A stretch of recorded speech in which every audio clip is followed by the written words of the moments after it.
Grüß, willkommen in einem anderen Aufregens video. Welcome to another exciting video, in this case part 19 of my Star Trek TOS timeline series of videos. In this video I will discuss the development of colonies under the Earth and Federation, or United Earth and Federation. One aspect of the TOS timeline I find interesting is the large number of human colonies which are mentioned. In the 3 seasons of Star Trek TOS, as many as 24 human colonies are named, as well as 26 human member planets, of which all but one would have been a colony at some point in time. The United Earth and later humans in the Federation had a massive focus on colonization. I suspect this was so there was lots of locations which episodes could be set in. That's the, TV show driver. But putting aside the production requirements of the TV series, let's analyse how the colonies were established and developed, assuming the events of the TOS script is accurate and correct. I'll not be covering Mars and Alpha Centauri in any great detail. I feel these colonies had an unusual development path, especially Mars. At the time, they were the only game in time, and with low speed, a single colony needed several spacecraft to provide support. Once speed had moved up, this restriction was gone, and we move into a more standard development path for colonies. Let's now look at the references in the script relating to the founding and development of colonies. The episode The Conscience of the King mentions there were 8,000 colonists on the planet. Based on my colony growth formula, this could mean that it was 13 years old. It's likely Kirk was 12 at the time, which means he could have been born on TARSUS 4, and his parents were early colonists. I've not studied this in much detail, and it may be interesting to find out, as if true, it would mean his father could not have been a Starfleet officer, unless his mother was a single mum. The famine on TARSUS 4 occurred 24 years ago, so it would have occurred in 2240. In the episode Charlie X, we learn colony planets have governors, which we assume govern those colony planets. In the Squire of Gothos, the Enterprise has to deliver supplies to colony Beta 6. I suspect something went wrong, which is why a starship is delivering supplies to a colony. In the episodes This Side of Paradise and The Day of the Dove, we learn the initial population for a colony was 150, and it may have included children, although I feel any children would have been born on the planet rather than be transported there. In the episode This Side of Paradise, we learn Omicron Ceti 3 was an agricultural colony, which I expect was the most common type of colony. I suspect food production was the biggest logistic bottlenecks of colonization, and actually general travel through the vastness of space. The leader of Omicron Ceti 3, I assume governor, wanted to ensure his colony did not fail as others had. I'm not sure if he means early attempts on Omicron Ceti 3, or if this applies to other colonies affected by disease. I suspect the former.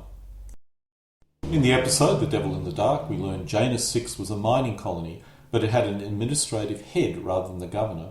The number of people was very low, so I expect when there are no civilians, there is no need for a governor.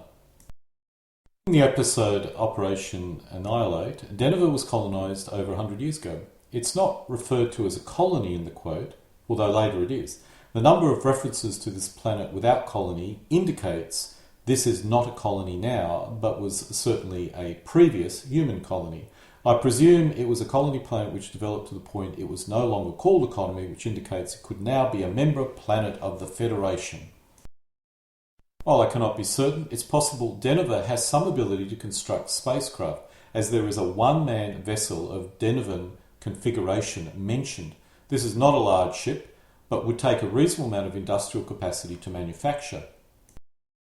Denver has a population of 1 million people, which means a colony can hope to achieve that population in just over 100 years. The capital has a population of 100,000. Denver's development is considered as normal, at least by Spock, but was originally colonised as a freighting line base. This could be normal for that type of colony, so an agricultural colony could develop into a planet with 1 million inhabitants quicker. My estimate is about 100 years.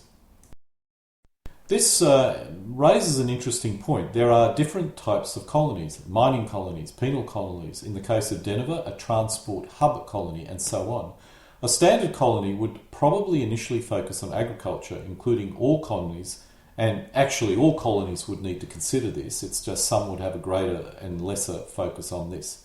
Shipping large amounts of food around is not very efficient, so any colony would first need to become self-sufficient in food. There are some exceptions, such as mining colonies, which are not inhabited, and also penal colonies, but these would be few and far between. We could conclude all self-sufficient colonies start with an initial 150 colonists plus all the equipment and resources necessary to develop food production. They would have had sufficient food for a number of years. The colony on Omicron Theta 3 was not visited for 4 years, so perhaps that is the amount of food required. On the other hand, the colony had communication facilities which they could use for emergency food deliveries if required. So I expect 1 to 2 years is all that's really required until the agriculture or until they were able to produce their own food.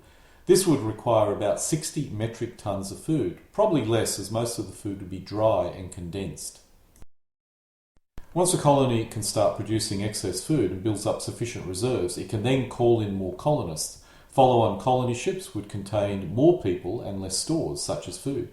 Perhaps 2,000 colonists per trip. Perhaps one trip per year would allow that colony to reach a population of 1 million within 100 years, assuming high but not absurdly high birth rates. This may also be the point the colony world is no longer called Denver Colony and is now just called Plano Denver, thus becoming a Federation member planet, giving it additional autonomy and some influence in the Federation government. This chart shows my estimate of the population growth of a colony over a 100-year period based on the assumptions that I've already raised. During the period a colony is considered a colony, which received colonists, it probably had a governor, as described in Charlie X and the Conscience of the King, and also implied in This Side of Paradise. The governor seems to have significant power, as the Conscience of the King indicates even the power of life and death was held by the governor. As a result, we can assume the colonies are governed by a governor representing the Federation, and there is only a minimal level of democracy permitted. Elias, which is supposedly the governor of Omicron Theta 3, although it's never actually mentioned, implies past colonies had failed. It's uncertain if he was referring to Omicron Theta 3 or to other failed attempts, but clearly colonies do fail. If it was Omicron Theta 3, then the Federation would try again, being more cautious during the following attempt and splitting the colony up into smaller units, which is what occurred in this particular case. Colonies which did not start out as agricultural colonies would experience a slower rate of growth, which is what occurred with Denver most likely. Some colonies on planets which are not habitable, no growth would occur. This would mainly apply to mining, research and penal colonies. As the colony grew, it would start to develop some industrial capacity. In the case of Denver, it was able to build possibly one-seat spacecraft, possibly to support mining facilities in the asteroid belt. The one interesting point was there was no Federation contact for over a year. I expect if it was a fully independent member planet, it would no longer need to provide reports to the Federation. But this was also considered as unusual, which is why the Enterprise went to investigate. What I find interesting is if there are 700 colony planets in 2264, the Federation would be sending 1.4 million colonists out each year. This would have required about 700 spacecraft, possibly closer to 1,400 spacecraft. The whole colonial program was truly massive and must have cost an enormous amount of resources.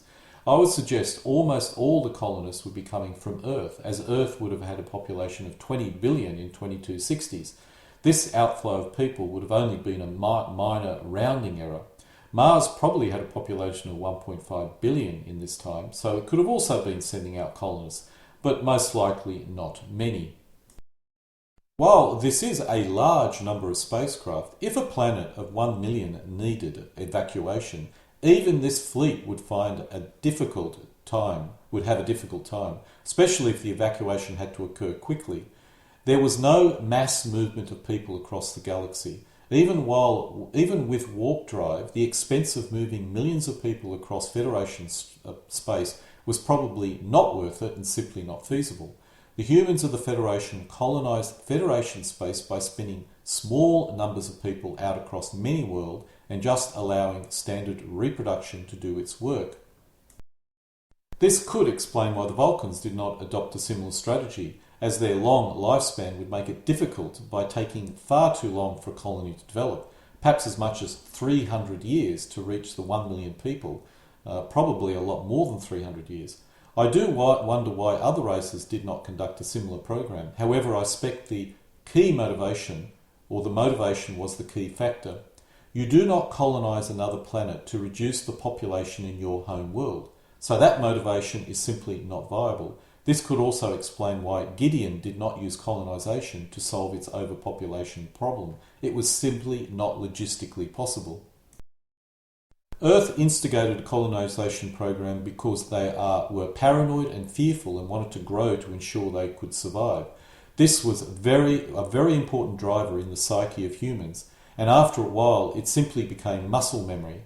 Earth engaged in mass colonization program because it felt it needed to engage in a mass colonization program, and expense be damned. I'm not completely certain about the Romulans and Klingons, but in that case they could have been focused on conquering existing planets and extracting their resources. This would also allow them to become powerful, but because the humans were under the watchful eye of a benevolent but mysterious Vulcans, they probably decided to be the good guys and not go down this conquest path. That could have been another driver why they decided to go the colonization path. The other path may have been the conquest path, and that's a bad thing. And so we come to an end of another of my videos, in this case part 19 of my Star Trek TOS timeline, in this case covering the development of human Federation colony planets. The episode scripts can be found using the URL shown. Alle guten Dingen, kommen zu einem Ende.